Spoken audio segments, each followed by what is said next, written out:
Welcome back to the Future Proof Podcast.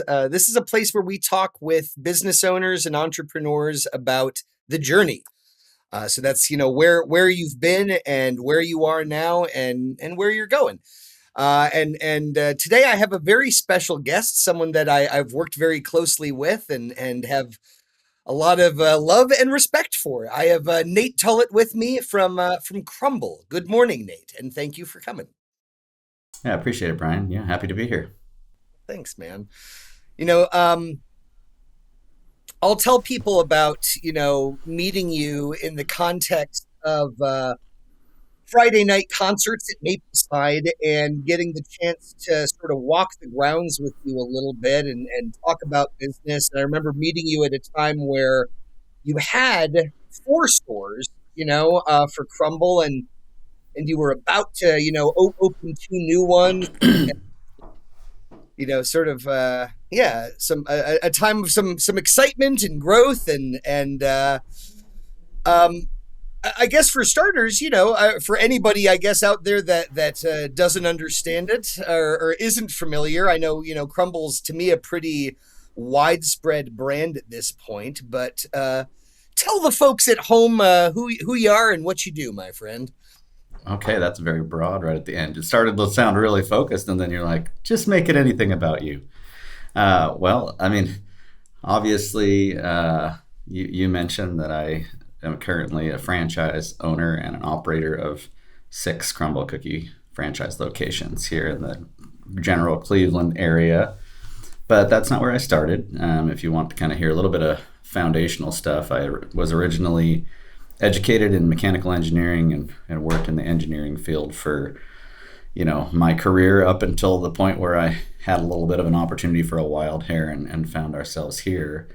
In doing that, one of the things that I really was looking for was always an opportunity to challenge myself and to find myself in places where I had opportunities to be in control of building something. And you might think that it sounds totally unrelated, but in my life, building systems, building processes, putting things together, making things work is deeply satisfying. And the challenges of being an engineer were often I was given pieces or parts of things and not always the big picture. And the big picture just felt so attractive to me that I had an opportunity to buy into some Crumbl franchises. And I thought, well, hold on a second here. Let's think this through. I'm an engineer, and that's what I do. And this is really kind of like manufacturing.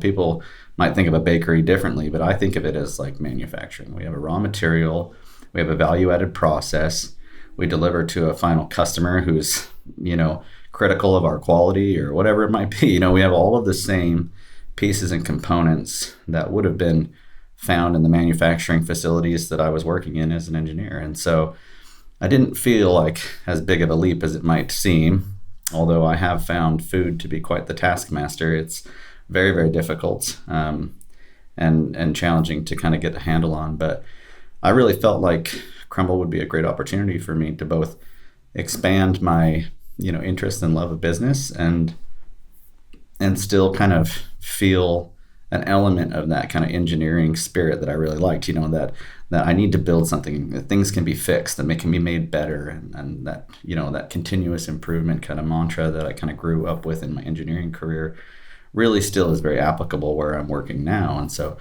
that felt good. So here we are, 6 Crumbl Cookie franchise locations and kind of fighting our way through it. Part of where I was going with that was even just like foundational, going like, hey, just in case there's anybody out there who doesn't understand, Crumbl is a franchise, as you pointed out, that makes giant presentational cookies. It was, to me, the original way that I would define them as a consumer. They have the slogan in-house that talks about opening up a box of cookies with your loved ones. I'm not reciting it perfectly, right? But they have that definition as well. And certainly they've expanded into the baked goods space, as far as other types of large presentational treats, the cakes, the other like baked goods side of it. I love those thin cookies. I was thrilled to see that they're moving beyond just Thursdays to the whole week. But yeah, I again, number one, wanted to make sure that like surface level, anybody listening was understanding what even the product at hand was, and you touched on something as well that again, if I were talking to a lot of people over the last few years about working with you and meeting you, that was definitely another part of the shorthand description was to go, Nate's an engineer, and I think he looked at the franchise world in general with this notion of going, what is a franchise if not meant to be this turnkey business, right? Something where they're sort of saying, we've already looked at the process, we've already perfected the process. In fact, so much so that we are selling it. We're selling a process, a methodology of doing business in a certain way. And I think, part of what excited you as an engineer was the idea of perfecting even a perfect process of saying like, yeah, whatever it is that they're handing me that's turnkey, I trust that my unique areas of expertise and insight and the way that your mind works, that you thought you could maximize what was already being handed to you as something efficient. Is that all fair to say? Yeah, I think that that's fair to say. I think, in any franchise, there is an expectation that they're handing you something that's had some thought through it, right? But not all franchises are created equal. Some are, very data driven and they provide you a lot of information. They may even provide you detailed processes in terms of, you go from A to B to C, and then this is what happens. And others don't. And Crumbl kind of a little bit of a mix. In some aspects, they very much so have processes built in. For example, they, give us the recipes for products, right? I don't have to wonder how to make the product. They tell me how to do that. However, what most people don't realize is that franchises are still independent businesses. I've been given certain, processes that make me successful. If you follow this process, the cookie will look like this cookie and it'll taste like this cookie. And that's a recipe that I need to follow every time. However, there's a lot of back end things that says, how do you manage your accounting? How do you manage your team? How do you work with and build, trust within your organization? How do you help your employees be successful? How do you help them know if they're being successful, right? There's a whole slew of different, layers within business that are really left to the operator. And that's where, there isn't a situation here where you come in and you go, I don't really have to think, I just have to do, it's all told to me. And it's not that way. It really is, here's these high level things that if you do right, you're going to get the same product. But the operational side of how do you help people be successful within that framework is entirely yours to decide. And that's a different, that varies depending on leaders. Some people have a really aggressive leadership style. Some people are more follow me type leaders. And, everybody has their successes and different ways of doing things. It's quite interesting actually when you go to owners conferences within the franchise, because you'll go talk to everybody that you talk to, every other owner that you talk to does it different than you do. They're like, well, I always do this. Oh, you do that. Why would you do that? I do it this way, and it's quite interesting to see how many different ways there are to do this same business. And some of them are successful with it and some of them are struggling with it. And, but it is very much so open for you to kind of, educate yourself, find a good path, and build a good business. So it can be really challenging. No, that is interesting. And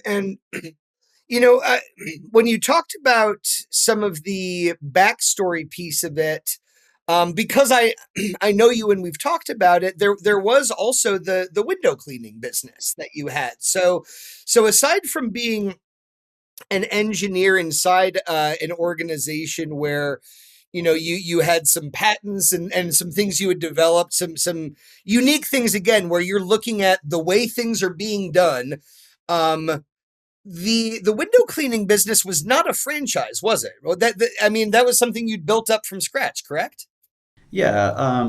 Yes and no there too. I mean, ultimately, I grew up in a home that struggled financially, and my parents starting to get a little bit older, had a hard time finding work, and so they started a small window cleaning business when I was just a young man. And so I grew up washing windows. I started at 8 years old. In the summers, every summer, my parents were out washing windows, and I was a little kid. They didn't want me just to stay at home by myself. So I went along with them to all the jobs. My job was to wash all the screens, and so I started in that space, and very grateful for that, really, truthfully. It taught me that work was important as a family. I was a part of helping to provide for my family, and even at a young age, that felt important.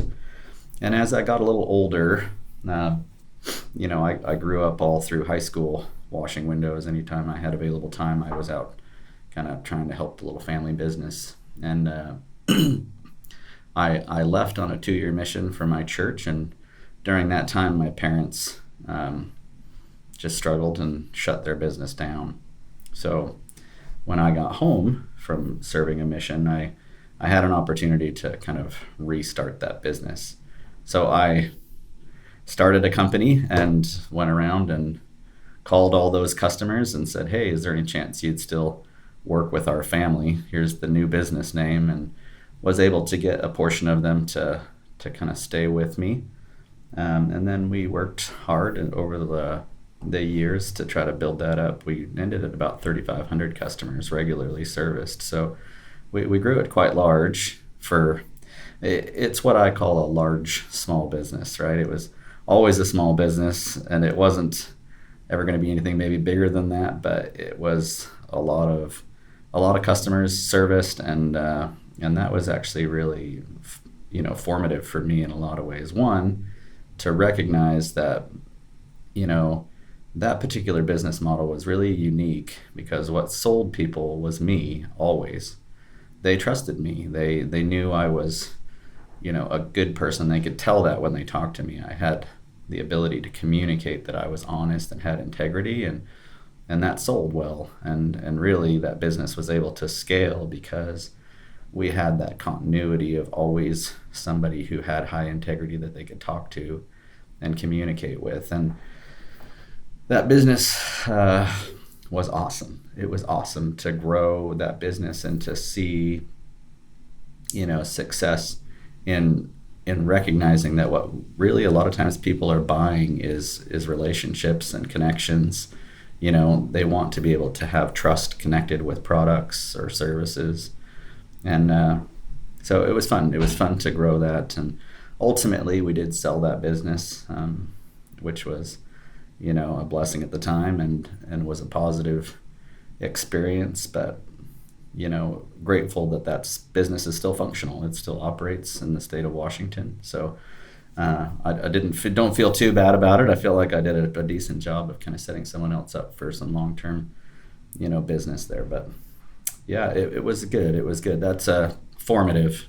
And I was curious, and you touched on some of the ways that it had long-term impact for you. But yeah, I was curious how much of that stuff, comes into your mind today, you know what I mean, so to speak, as far as lessons from that world that apply to the present kind of thing, Absolutely. That business informs a lot of what I do today. And you wouldn't think about that, but change the perspective here and realize that no matter what your path is career-wise, you're going to take lessons from each aspect of that, and it's going to influence the way that you do things. One of the most powerful lessons that I learned when I was washing windows came at a time when I had a woman call. She was in her 80s. She called. She was terribly unhappy. I had 2 employees working with us at the time that were, maybe a little rougher looking, if you will, in terms of presentation. They had, their tattoos and their piercings and other things, and she was a little more conservative and, probably felt a little uncomfortable with that. But they were also pretty quiet and didn't talk much. And she called and she was very upset. She said, hey, they did a terrible job. This is unacceptable. And so I said, oh, I'm so thankful that you'd call. let me come by and I'll take a look and see if we can get things made right. Now she had a dinky little house, and it was, I think at the time, I think she paid us a total of about $50 to do the windows inside and outside of her house. And I got there to discover that she was legally blind. She didn't really even know what was on the windows, but she followed me everywhere, to every room, and we went window to window. And I said, "Oh, I'm so glad that you called. I Let me get this cleaned up here a little bit." I said, "Looks pretty good, but you're right. There are a few things that we can do better. I'm really glad that you would call." And after spending, I don't know, 15 minutes with her, we were leaving. I was getting ready to leave, and she said, "Do you think that you would sit down on the couch with me and let me show you where I'm going to be buried? I'm the last living member of my family, and I just want to talk to somebody." And I said, "Yeah, I can do that." And so I sat with her for about an hour while she showed me where her family had been buried and where she was going to be buried, and, told me a little bit about her life. And then it made me laugh because she's like, "Here's $5. I want you to have this. I know I took a lot of your time." Well, certainly it wasn't worth the $5, but I left understanding that people are, they just, she paid for window cleaning, but what she was really looking for was someone to be present and to care. And it made me realize that people shop with needs. They, even coming into a cookie store, people are coming in not necessarily because there's like, I need calories and I want to put calories in my body. They're coming in because they're having a rough day, or they're coming in because they're having a great day, or they're coming in because they need to say sorry and they're getting something for somebody else, right? Or whatever it is. But we're complex in our dealings. And so when I talk about the way that we engage with our customers, when I think about customer service, I can't help but think of that woman. I can't even remember her name. Really, truthfully, that's embarrassing. I shouldn't have said that on a podcast, but I don't recall her name, but I'll never forget that circumstance. I love that. I love that story, and that's like an incredible answer to that question. That's a really poignant, beautiful answer to that question. I want to look at the future as well.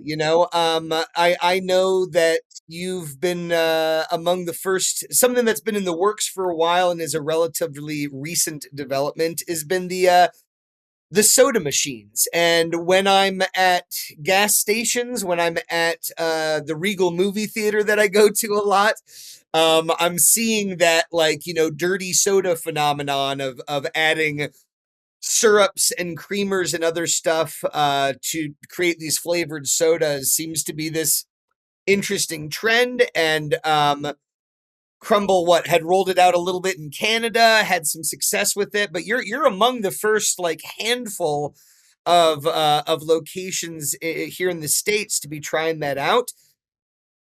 How's it going? What's Yeah, great question. Yeah, I mean, out of the 1,000 franchise locations that are operational at the point where I got my, soda machines kind of qualified to get started to flow soda, we were in probably the top 75 or so of, franchisees that were willing to do that. And, I think there's a couple different things that I would point out with that. One is that it's just a fun product.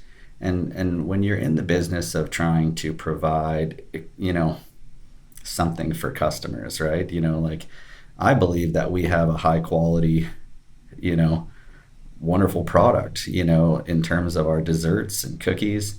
Like, we have the ability to be there and to be involved in family gatherings and other things. Like, Crumbl is a great way to be like, let's just go grab a treat. That's just awesome. Or let's share this with somebody else. This is amazing.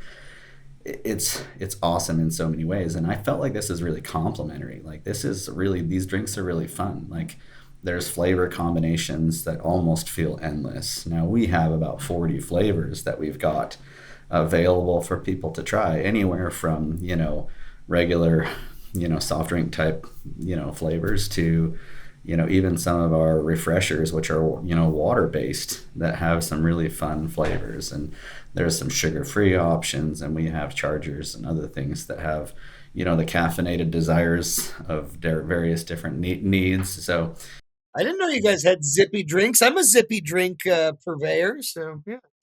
yeah, we do have a couple of zippy drinks, if you will.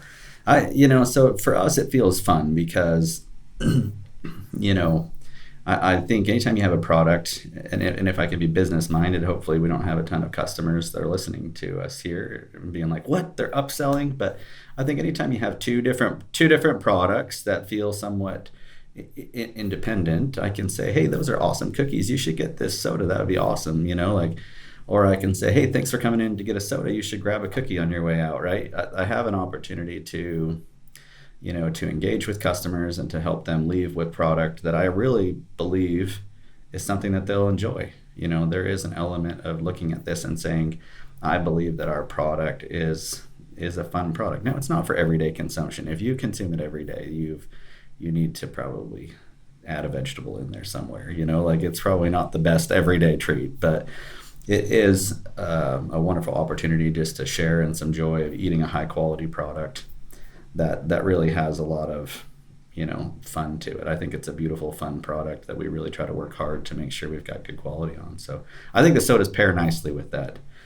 No, and it is super consistent with the overall brand, and I loved what you described as far as the recognition of people coming in the door to feel better on a bad day, or to celebrate when it's great, to help somebody else in one of those fashions, right? It's like people take it to somebody when they're in the hospital, but also for their birthday and graduation and to say I'm sorry. What was funny too. Yeah, it's but I remember even early on as a consumer, one of the ways that I say, Crumbl got me was that weekly flavor rotation and the anticipation and excitement, and the ability to share that with my kids and with my family and friends and stuff, and so seeing some of that, where the different flavor combinations and the way that they're naming and building those combos, it's got that same vibe to it of just being something that tickles the brain before you have it, and then does the same thing once you are consuming it as well. So it's just brain tickles all around, right? Yeah, for sure. And I can tell you that, like one of the things that was attractive to me about Crumbl initially was just that rotating flavor menu. That never feeling like it's totally static, right? There's always something dynamic there, something changing, something moving. And the flavor combinations are unique. This week we have a tahine cookie, which is, in my personal opinion, it's terrible. But there's someone out there that's going to be like, that's my favorite one. I mean, a few years back we did an everything bagel cookie, which was savory instead of sweet. The tahine cookie is one of those more savory type options. It's a tahine mango. The everything bagel cookie was my wife's favorite. She's like, this is the best cookie. I love this. And I thought it was horrible. But I'm a sugar guy. I'm like, hey, the sweeter the better, let's load this up. So the fun thing about that is there's kind of something for everyone, and it's always amazing to me how you'll have people that will come in and they're like, oh, I've been dying for this one. I want this one. This is the one that I want. And it varies wildly. And what's interesting, owning 6 Crumbl locations, is that if you look at what sells in Medina versus what sells in our Amherst, Lorraine location, they're different. You're like, man, they're flying off the shelf. This flavor is flying off the shelf up here. Down there, it's a different flavor. And it's fascinating to me how, there's cultural implications. There's just individual likes and dislikes in terms of flavoring, whether you're sweet or savory. But our rotating menu allows us to engage with customers in a variety of different ways, and it's fun. And what's remarkable to me is that when people come in the door, they want to talk about it.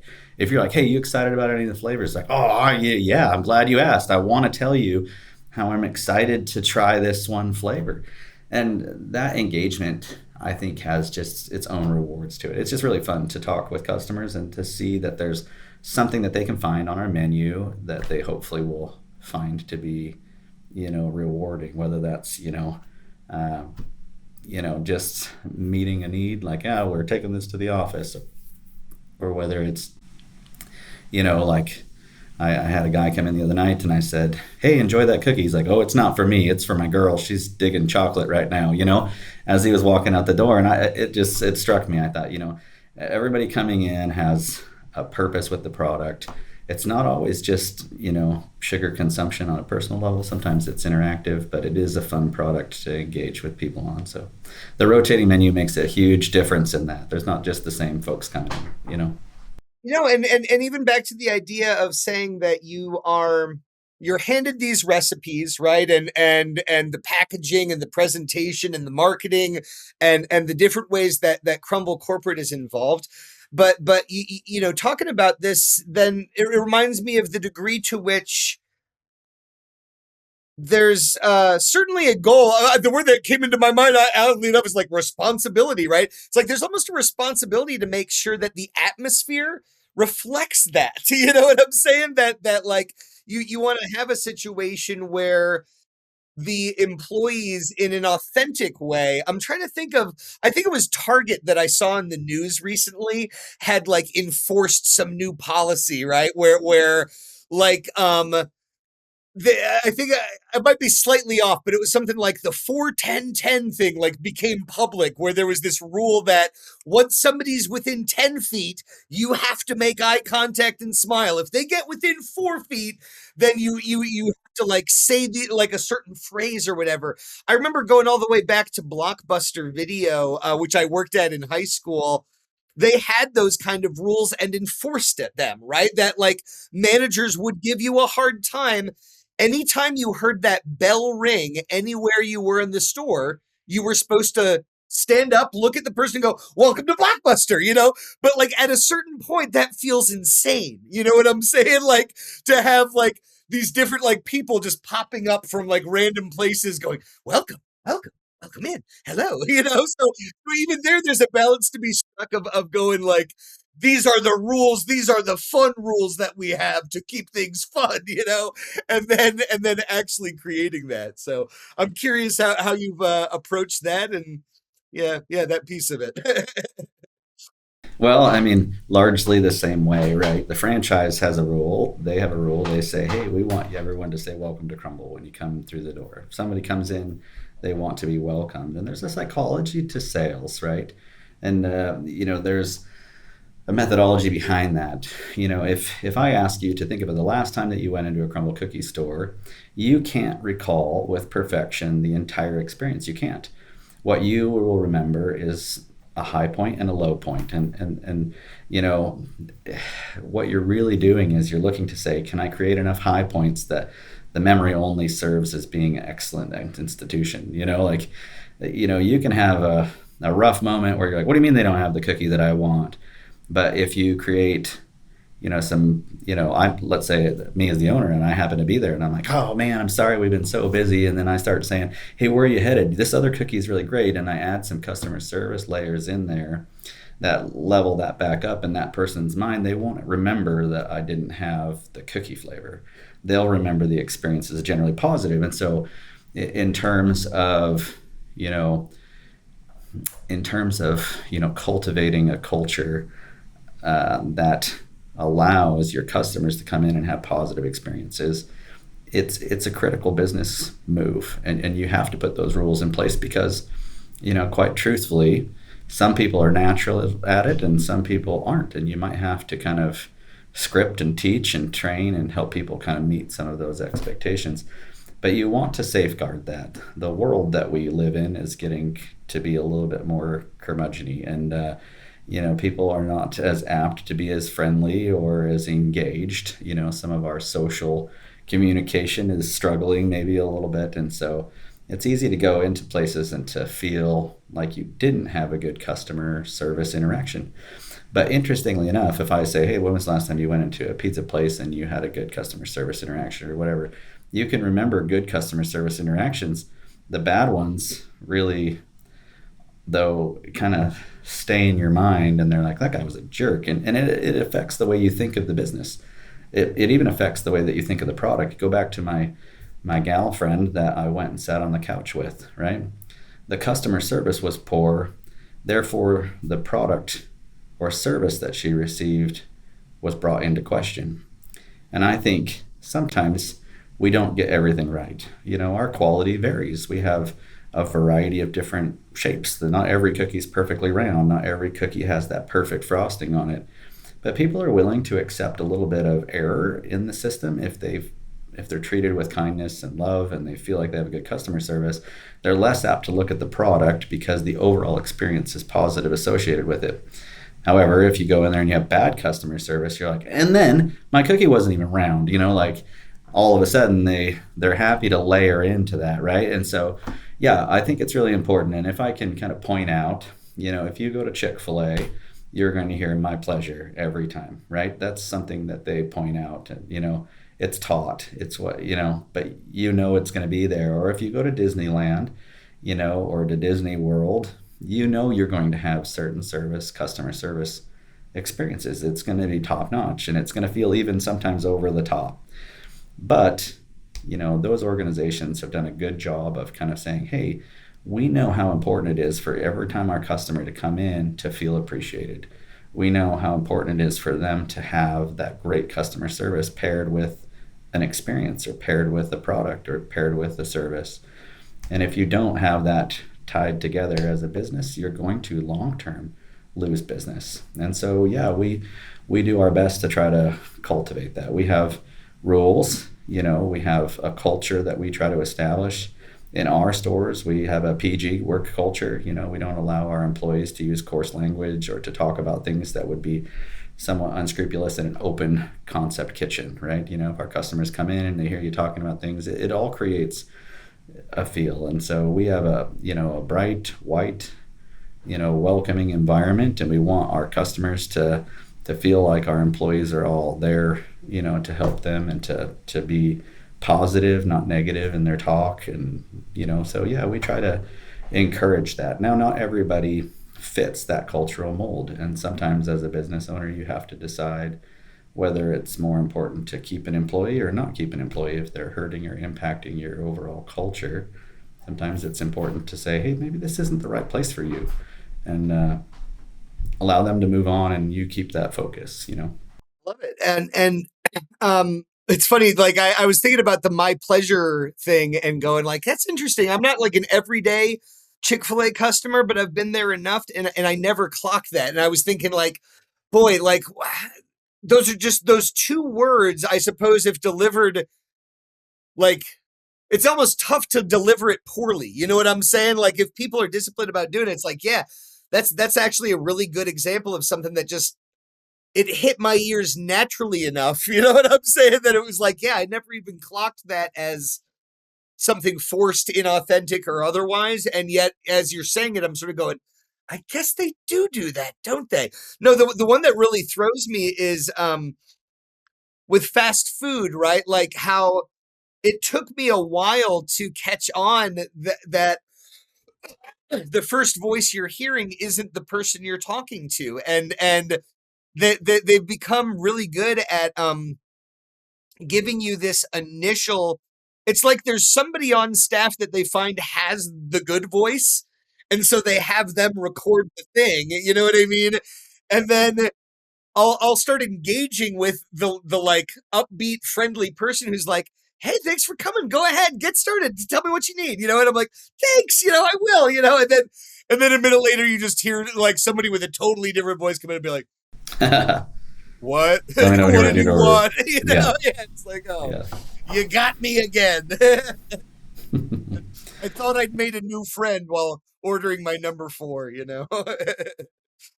Yeah, that's true. I mean, when you get into a food-based business or any business really that's customer facing, there is just a lot of things that you do to try to curate an overall experience. I mean, there is an experience going to Chick-fil-A. If you use that as an example, there is an experience there. They expect that to be a curated experience. They want their customers to experience a certain type of hospitality or some sort of experience as they work through the flow of ordering, sitting down or, taking their trash to the garbage can and then leaving the door, right? Whatever it is, they want to be in control of that narrative. They don't want it to be happenstance. And so I think any good business would really take to make sure that that's a priority, because your customers are critical.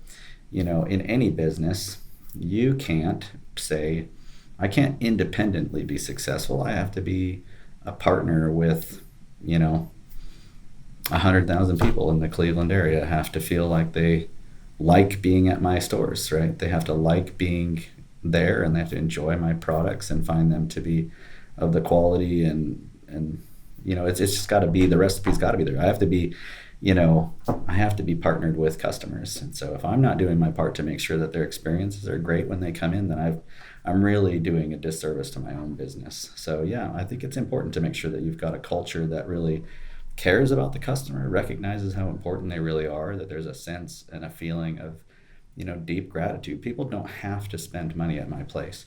They don't have to come in and get a cookie from me. They can go someplace else. There's other alternative products. They can go to,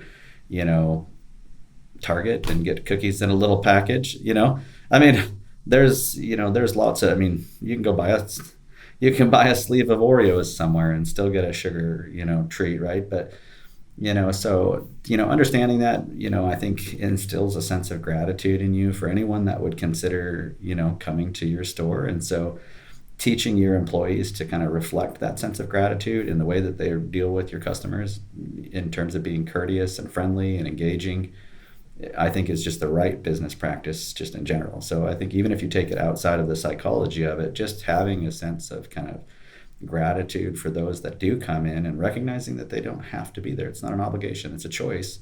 And feeling a sense of gratitude and hopefully having your employees reflect that sense of gratitude is a great way to, do business. I think it's just the right way to do business.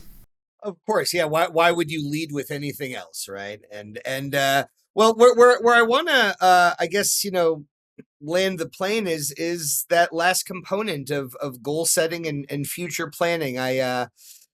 If you've ever listened to the show, that what I'll use the Babe Ruth story that always struck me as a kid of him calling his shot. You know what I mean? Pointing where he was going to hit the ball and then hitting it there.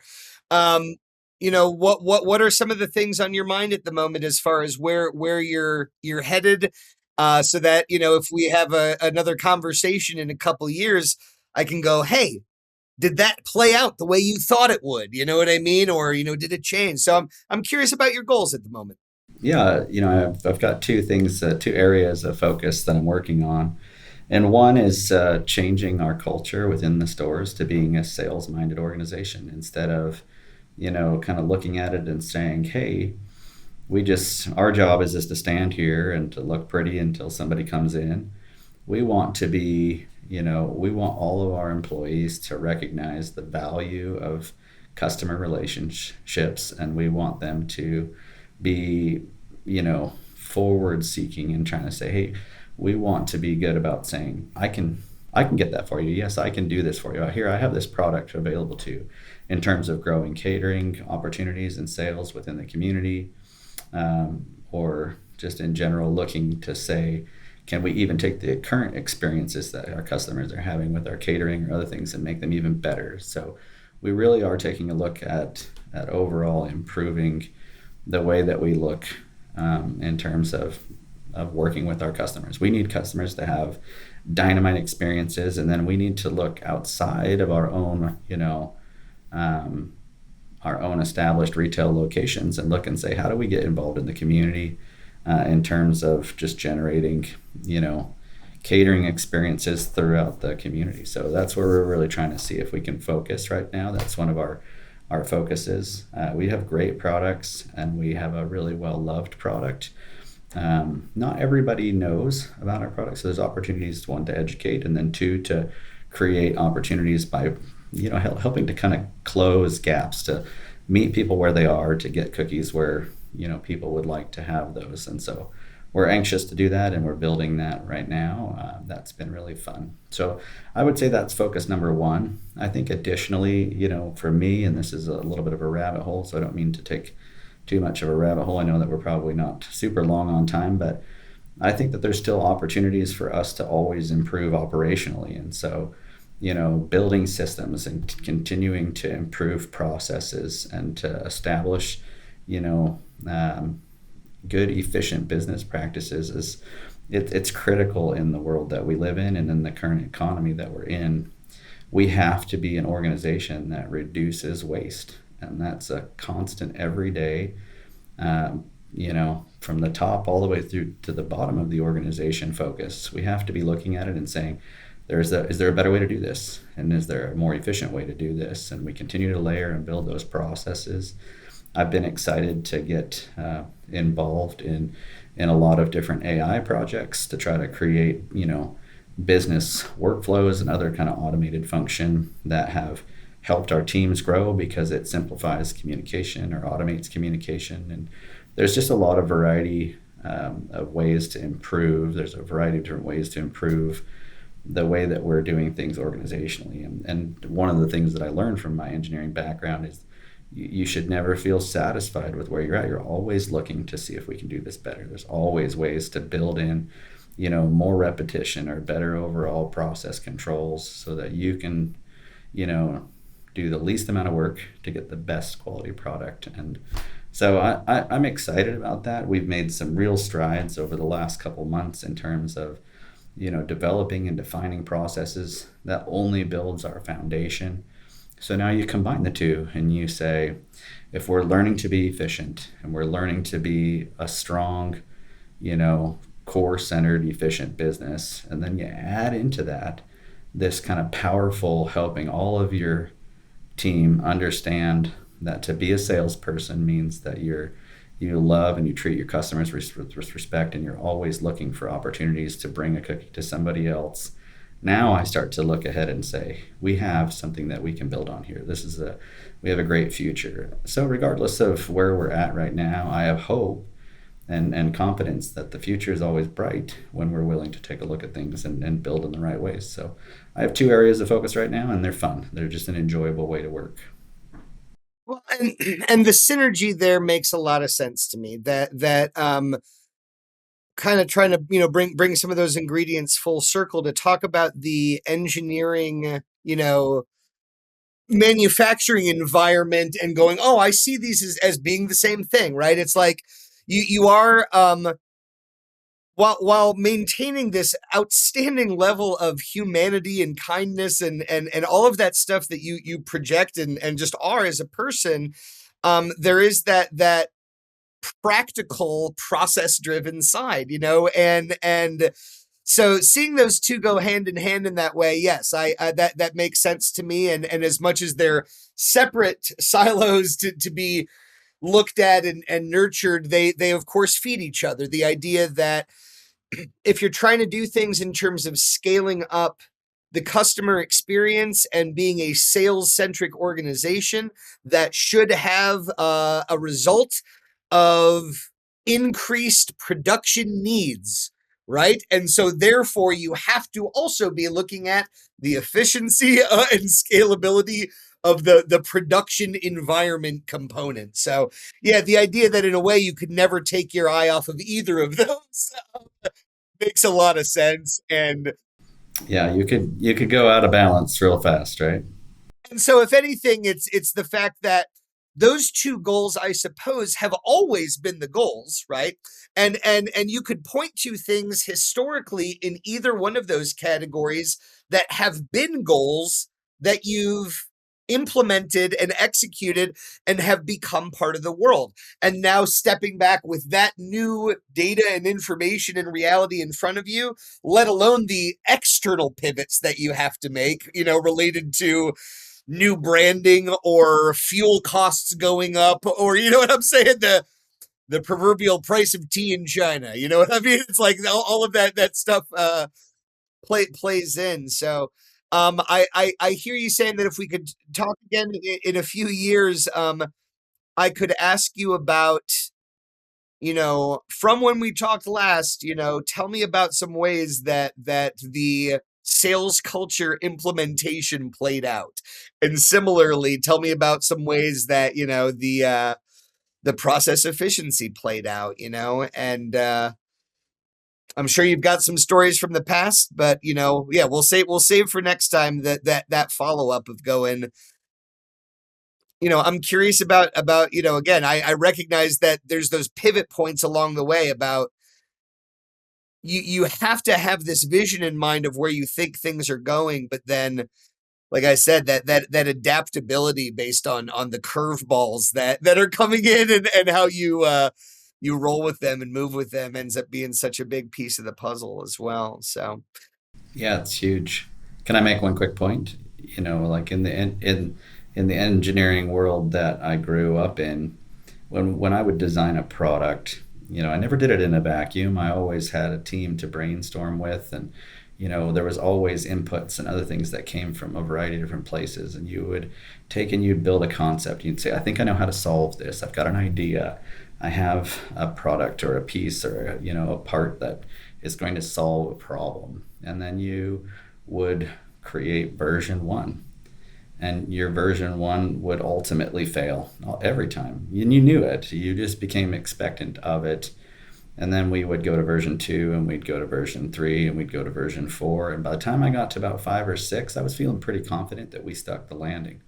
Now, in an environment where failure became a master teacher and it was an expected process path, you would very quickly try to test and identify failures on things, because you wanted to experience those, because you knew by the time you got to five or six, you had it right and you were going to be in great shape. And sometimes we'd get to seven or eight and you weren't excited about those, but you knew that it was a certain amount of time to get it right. Well, I've been doing this for 5 years, and I'm starting to feel like we're getting to version 4 or 5.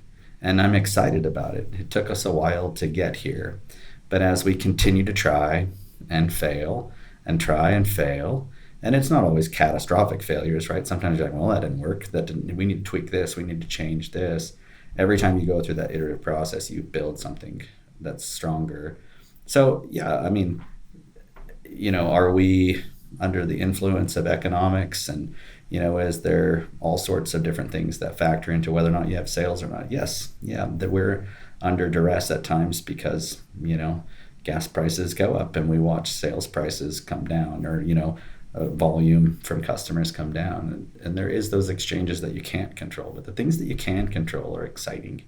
And building something for the future is a mentality that we really love. I love that idea of continuously improving this, because I believe that we can long-term be successful and be an established, important part of our community. And I hope that we can do that. So I'm always optimistic. I really like that build until you get there. But it's a part of the foundation that I grew up in. So. Well, Nate, I really appreciate the time today, and I'm going to go ahead and publicly flatter you and very sincerely say that I found the time working with you and who you are as a person and a leader to be a very singular and impressive thing. That you are unique and a wonderful human being, but the way your mind works as it relates to business is a joy to be around. The way that how skilled you are, while also just being, I haven't found, been able to poke holes in the armor, so to speak, as far as being like, well, there was that one time where Nate was a really lousy guy, or did, you know what I mean? Like, I'm sure you make mistakes. I'm not trying to be like, you're flawless, dude. But I'm saying my experience with you, like, you have the right answers and the right attitude, and just really enjoyed any interaction we had. I enjoyed the time working together. I enjoy any interaction though, and hope that it gets to continue to be just an ongoing conversation, regardless of how our personal and professional lives are moving at any given time. It's been a joy to have you in my world. I appreciate you taking some time to share. And I truly think this is probably the best conversation I've had on this show in terms of even the value and perspective that you added today. So thank you, Nate. Well, I appreciate that, Brian.